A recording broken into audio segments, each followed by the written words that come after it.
Yo, I'm Smakey, and in today's episode of Orion Obtainment, we're going to be talking about how to get the Riot Shield gold as efficiently as possible. To start with, let's talk about leveling it up, because you don't actually get to do any of the challenges until you have the Riot Shield to level 11.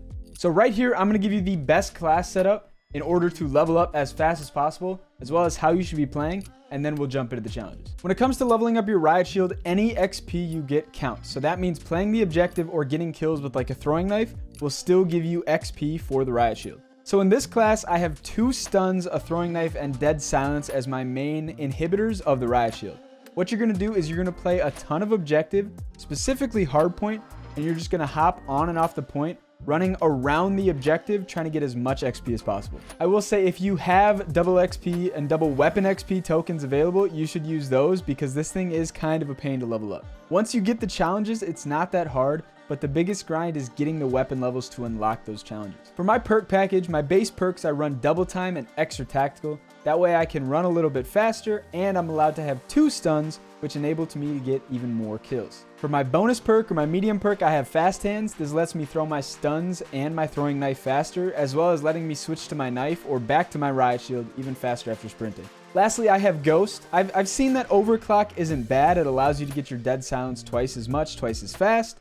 Except Ghost is just almost a must in this game. The UAV spam is ridiculous, and if you really want to sneak up on people, you pop dead silence and Ghost and you'll be able to bash the hell out of people. And then lastly, for the field upgrade, I already said it, but dead silence, it's the only one you should be rocking. It's really tough when you come up on a group of people and they just hear you clomping like an elephant in a railroad. It doesn't make for getting kills easy. Anyways, once you manage to get the Riot Shield up to level 11, you're going to unlock the one and only challenge for the Riot Shield.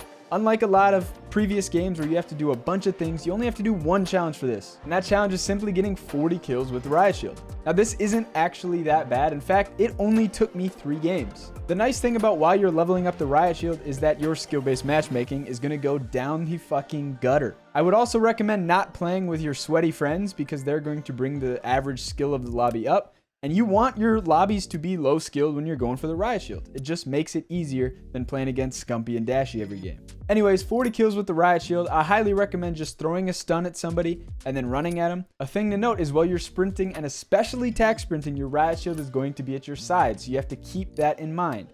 It's only going to block you while you're walking. And even then, if you're not crouched, they can shoot your kneecaps. Once you complete the 40 kill challenge with the Riot Shield, you'll unlock the gold challenge, and you have to go on a 2 kill streak 10 times. Now, at first, this sounds pretty daunting, but by now, hopefully, you're a pro with the Riot Shield. I must have been in some sugar sweet lobbies because I ended up finishing this in only 2 games. I got 4 in my first and 6 in my second. And I found that this grind wasn't actually as hard as it was in literally any Call of Duty ever. I remember in Black Ops 2, you had to get 5 kill streaks with the Riot Shield. That was awful, especially because I was worse back then. Anyway, completing these 2 challenges will net you the gold Riot Shield, and my God, look at it right here. It looks beautiful. Tomorrow morning's video will be on how to get the gold knife. So if you want to learn the best way to get the gold knife, and then ultimately platinum melee weapons, which I will cover soon, make sure to subscribe and stay tuned for that. Let's get on to ranking the Riot Shield. And it's not really a surprise. You're a meat shield when you have the Riot Shield. It's not going in shit cans with the M16. I would still rather have a Riot Shield than an M16, honestly, in a lot of moments. That's crazy that I just said that, but it's true. The M16 fucking blows. Anyway. I'm going to put the Riot Shield in D tier. It is bad, objectively. It can keep you alive, but there's so many things in this game like Semtexes and drill charges and thermites that they could just stick it to you and you'll die no matter what. I will say that a little tip, if you have the Riot Shield on and you get stuck, if you can swap it on something to the ground, like if there's a Vel 46 on the ground and you can swap it and run away in time, it's very rarely going to happen, but you can actually survive. Like I said, the shield is D tier. It's not good. It's more of just a fun thing to use. And it does become a little bit more OP if you throw it on your back. Anytime I'm going for secondaries, like when I go for launchers or when I go for pistols, I will have the Riot Shield on my back because it keeps you alive, honestly, better back there than it does when it's on your front. Thank you guys for watching. I really hope you enjoyed today's episode of Orion Obtainment. If you found it helpful, make sure to leave a like as it helps me out a ton, and subscribe because there's going to be daily videos, if not 2 a days, starting today, maybe, if the Fennec video is already out. But that's all I got for you, so I hope you enjoyed, and I will see you whenever the next video is. Peace out.